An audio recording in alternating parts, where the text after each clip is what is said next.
NDA కూటమి వచ్చి కేవలం 2 నెలల కాలంలోనే అనేక అభివృద్ధి కార్యక్రమాలకు శ్రీకారం చుట్టిందని ఎమ్మెల్యే మద్దిపాటి వెంకటరాజు అదేవిధంగా ఏలూరు జిల్లా కొయ్యలగూడెం అభిలాష చిల్డ్రన్స్ హాస్పిటల్ ఓపెనింగ్ కు ముఖ్య అతిథిగా హాజరైన ఆయన మీడియా సమావేశంలో మాట్లాడారు.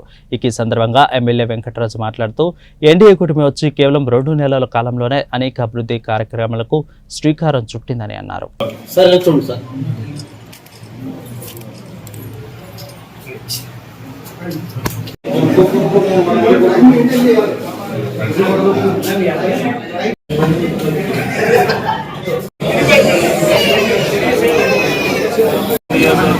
కొయ్యలగూడెం మండల కేంద్రంలో ఏజెస్ మతదారమైనటువంటి ఈ ప్రాంతంలో చిన్నపిల్లల హాస్పిటల్ అనేటువంటి హాస్పిటల్ అభిష హాస్పిటల్ ఈ కార్యక్రమం చేసినటువంటి ఎమ్మెల్యే గారు లోపల ఎమ్మెల్యే గారు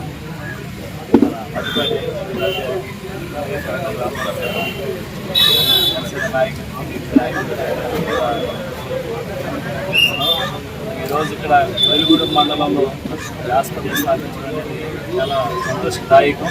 ఎందుకంటే ఇక్కడ నుంచి పిల్లలకి ఎవరికైనా ఎమర్జెన్సీ అయినా కూడా ఏలూరు కానీ విజయవాడ కానీ కోనేరు కానీ తీసుకునేటువంటి పరిస్థితి, రాజధాని కానీ తీసుకునేటువంటి పరిస్థితి. కానీ ఇక్కడ అందుబాటులో పిల్లలకి మంచి వైద్యం అందించే విధంగా డాక్టర్స్ మంచి నిర్ణయం తీసుకున్నారు. వారికి ముందుగా కృతజ్ఞతలు తెలియజేస్తున్నాం. అలాగే మరిన్ని మంచి కార్యక్రమాలు, అలాగే మరిన్ని అభివృద్ధి కార్యక్రమాలు ఆ ద్వారా జరగాలని అలాగే ఉన్నటువంటి తెలియజేస్తున్నాం.